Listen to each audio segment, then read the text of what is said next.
11th Physics, Unit 5, Roman letter 3, long answers. அதில் 10th questionக்கு எப்படி answer பண்ணணும் அப்படின்ட்டு பார்த்துட்டு இருக்கோம். இது பார்ட் 2 வீடியோ.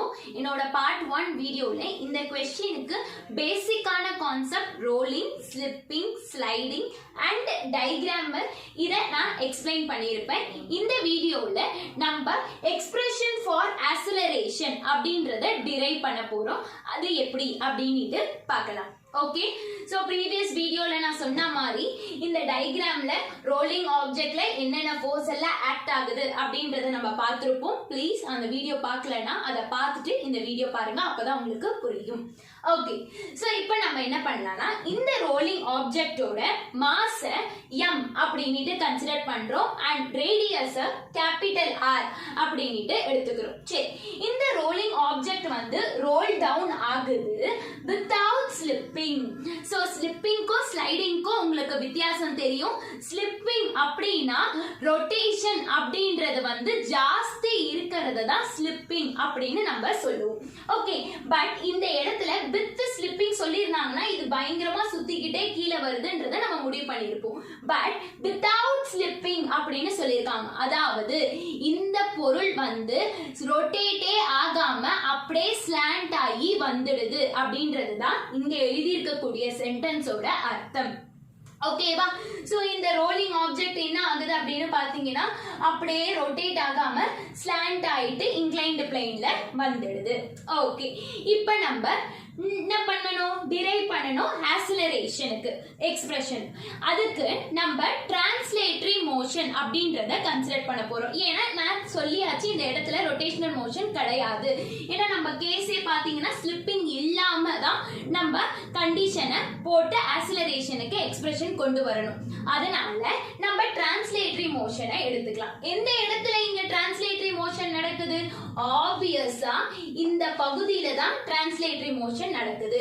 அப்ப இந்த பகுதியில என்னென்ன ஃபோர்ஸ் எல்லாம் ஆக்ட் ஆகுதோ எல்லாத்தையும் நம்ம எழுதணும். சோ இப்போ எல்லா ஃபோர்ஸும் ஒரு ஆப்ஜெக்ட்ல ஆக்ட் ஆகுறதை எப்படி நம்ம எழுதுவோம்? அதுக்குன்னு ஒரு ஃபார்முலா இருக்கு, F net அப்படின்னு சொல்லிட்டு. ஓகேவா? F net is equal to total force acting on the system. இப்போ நான் இந்த பகுதிக்கு மட்டும் F net எழுத போறேன். அப்ப F net is equal to என்னென்ன ஃபோர்ஸ்மா இந்த பகுதியில ஆக்ட் ஆகுது? ஒன்னு ஃபிரிக்ஷனல் ஃபோர்ஸ், இன்னொன்னு வந்து mg sin theta. ஓகேவா? சோ ஃபிரிக்ஷனல் ஃபோர்ஸ்ன்றது ஆப்போசிட் ஃபோர்ஸ்ன்ற காரணத்தினால அந்த ஃபிரிக்ஷனல் ஃபோர்ஸை நம்ம -F அப்படின்னு எடுத்துப்போம். ஓகேவா? இங்க இருக்கக்கூடிய mg sin theta பாசிட்டிவ் தான். சோ பாசிட்டிவ்ல இருக்கக்கூடிய ஃபோர்ஸை ஃபர்ஸ்ட் எழுதிடுறேன் mg sin theta and frictional force வந்து ஆப்போசிட் ஃபோர்ஸ்ன்றதுனால -F, நெகட்டிவா அடுத்தது எழுதுறேன். ஓகேவா? சோ என்னோட F net அப்படின்றது எழுதியாச்சு. இவ்வளவுதான் ஃபோர்ஸ் ஆக்ட் ஆகுது அப்படின்றத நம்ம சொல்லிட்டோம்.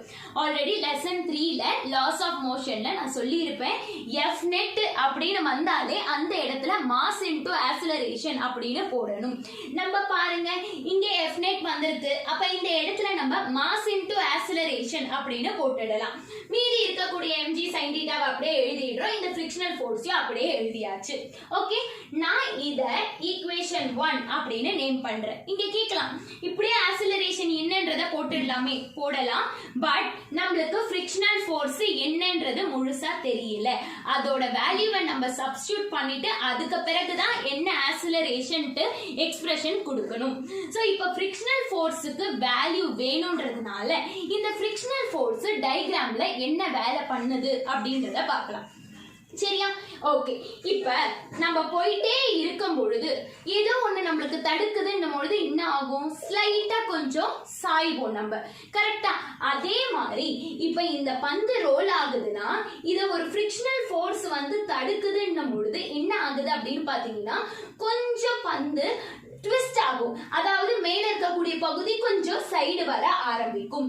அந்த இதுக்கு நான் எக்ஸாம்பிள் சொல்றதுக்கு இங்க பாருங்க, எல்லோ கலர்ல எக்ஸ்னு போட்டிருப்பேன். இப்போ என்ன ஃபிரிக்ஷனல் ஃபோர்ஸ் இப்படி தடுக்கும் பொழுது இங்க இருக்கக்கூடிய பாயிண்ட் வந்து இங்க வந்துடும். அப்ப மேல ஒரு பாயிண்ட், அந்த பாயிண்ட் வந்து அப்படியே ட்விஸ்ட் ஆகி கொஞ்சம் கீழே வருதுன்னா இந்த கான்செப்ட் டார்க்னு சொல்லி படிச்சிருப்போம். கரெக்டா? ஓகே, சோ இப்ப மேல இருக்கக்கூடிய பாயிண்ட் வந்து இப்படி கீழே வந்திருக்கு. அப்ப அது வந்து என்ன ஆகுது? ஆக்சிலரேட் ஆயிருக்கு. சரியா? ஆக்சிலரேட் எப்படி ஆயிருக்கு? ஒரு ரவுண்டா ஆயிருக்குன்றதுனால அத ஆங்குலர் ஆக்சிலரேஷன் சொல்றோம். அப்ப என்னோட ஃபிரிக்ஷனல் ஃபோர்ஸ் என்ன ரெண்டு கான்செப்ட் கொடுத்திருக்கு, டார்க்ன்ற ஒரு கான்செப்ட் கொடுத்திருக்கு, இன்னொன்னு ஆங்குலர் ஆக்சிலரேஷன் அப்படின்ற கான்செப்ட் கொடுத்திருக்கு. இது ரெண்டுத்தையும் ரிலேட் பண்ற மாதிரி நம்ம ஒரு ஃபார்முலா படிச்சிருப்போம். Relation between torque and angular acceleration tau is equal to I alpha அப்படின்னு சொல்லி படிச்சிருப்போம். இது எப்படி வந்ததுன்னு பார்க்காதீங்க, இட் இஸ் a ஃபார்முலா. டார்க்கையும் ஆங்குலர் ஆக்சிலரேஷனையும் ரிலேட் பண்ற ஃபார்முலா. ஓகே, இந்த இடத்துல ஐன்றது மொமெண்ட் ஆஃப் இனர்ஷியா. சரியா, இப்போ நம்ம இது எல்லாத்துக்கும் வேல்யூ போடலாம். ஏன் நம்ம இதெல்லாம் பண்றோம், இது மூலமா எனக்கு ஃபிரிக்ஷனல் ஃபோர்ஸோட வேல்யூ என்னன்றது கிடைக்கும். அந்த கிடைச்ச வேல்யூ நாங்க இங்க போட்டா மட்டும்தான் எனக்கு ஆக்சிலரேஷனோட எக்ஸ்பிரஷன் கிடைக்கும். சரியா, ஓகே. சோ டவுன்றது என்னது, டார்க். டார்க்கோட ஃபார்முலா என்னது, ஃபோர்ஸ் இன்டு டிஸ்டன்ஸ். ஓகே, இந்த டயகிராம்ல என்ன ஃபோர்ஸ் ஆக்ட் ஆகுது, ஃபிரிக்ஷனல் ஃபோர்ஸ். அதனால நான் ஃபிரிக்ஷனல் ஃபோர்ஸ் சிம்பலை போட்டாச்சு. டிஸ்டன்ஸ்ன்றது சர்க்குலர் ஆப்ஜெக்ட். இந்த சர்க்குலர் ஆப்ஜெக்ட்ல டிஸ்டன்ஸ் வந்து ஆப்வியஸா ரேடியஸ் தான். ரேடியஸ் கேபிட்டல் ஆர்ன்றதுனால தான் இந்த இடத்துல கேபிட்டல் ஆர் அப்படின்னு போடுறேன். அப்ப டவ் இருக்கிற இடத்துல நான் என்ன சப்ஸ்டிட்யூட் பண்ணனும்னா f into capital R. So f into capital R போட்டாச்சு. அடுத்தது பாருங்க, ஈக்குவல் டு போட்டாச்சு. ஐனா மொமெண்ட் ஆஃப் இனர்ஷியா. என்னோட நேத்து வீடியோல பார்க்கும் பொழுது மொமெண்ட் ஆஃப் இனர்ஷியாக்கு ரெண்டு ஃபார்முலா இருக்கு. ஒன்னு I is equal to mr², இன்னொன்னு I is equal to mk² அப்படின்னு சொல்லியிருக்கேன். நீங்க இங்க பார்த்த உடனே ஓகே, சர்க்குலர் ஆப்ஜெக்ட் வந்து regular object, so I is equal to mr² போடக்கூடாது. ஓகேவா? சோ மொமெண்ட் ஆஃப் இனர்ஷியான்றது இந்த மொத்த சிஸ்டத்துக்கும் சென்டர் ஆஃப் மாஸ்னா நிச்சயமா இந்த நடு ட்ரையாங்கிள் தான் இருக்கும். அப்ப என் சென்டர் ஆஃப் மாஸ்ல இருந்து என் பொருள் இங்க இருக்கும் பொழுது ஒரு டிஸ்டன்ஸ், பொருள் ஸ்லிப் ஆகி இங்க வரும் பொழுது ஒரு டிஸ்டன்ஸ், இங்க வரும் பொழுது ஒரு டிஸ்டன்ஸ், இங்க வரும் பொழுது ஒரு டிஸ்டன்ஸ். அப்ப R1, R2, R3, R4 அப்படின்ட்டு வரும். அப்ப இந்த மாதிரி நிறைய R1, R2, R3ன்னு வர்றது எல்லாத்தையும் குரூப் பண்ணி தான் நம்ம K ரேடியஸ் ஆஃப் கைரேஷன்ற ஒரு கான்செப்டை சொல்லியிருக்கோம். அப்ப இந்த இடத்துல நான் R1, R2, R3 எழுதுனா நிச்சயமா எழுதாம radius of gyration formula use பண்ண மொமெண்ட் ஆஃப் இனர்ஷியா ஃபார்முலாவை எடுத்துப்போம். where I is equal to mk². இந்த இடத்துல மாஸ் வந்து ஸ்மால் m, சோ m போட்டாச்சு. இந்த ரேடியஸ் எல்லாத்தையும் ஒன்னு சேர்த்ததுதான் ரேடியஸ் ஆஃப் கைரேஷன் k ன்னு அர்த்தம். அதனால k² அப்படின்னு போட்டுட்டோம். ஓகேவா? Next alpha. ஓகே, இந்த ஆல்பான்றது என்ன அப்படின்னு பாத்தீங்கன்னா டயகிராம பாருங்க. எப்பவுமே ஒரு சர்க்கிள் எட்ஜ்ல ஒரு லைன் அந்த எட்ஜ்ல கிராஸ் ஆச்சுன்னா இத நம்ம டான்ஜென்ட் அப்படின்னு சொல்லிருப்போம். லெசன் 2ல tangent acceleration is equal to r alpha அப்படின்னு சொல்லி படிச்சிருப்பீங்க. கரெக்ட்டா? So tangent acceleration is equal to r alpha. rன்றது ரேடியஸ், ஆல்பான்றது ஆங்குலர் ஆக்சிலரேஷன். ஓகேவா? இந்த இடத்துல எனக்கு ஆல்பாவோட வேல்யூ வேணும். அப்ப ஆல்பா வேல்யூ வேணும்னா இந்த r இப்படி கொண்டு வந்துடலாமா? அப்ப a/r, ஆல்பா இருக்கிற இடத்துல a/r.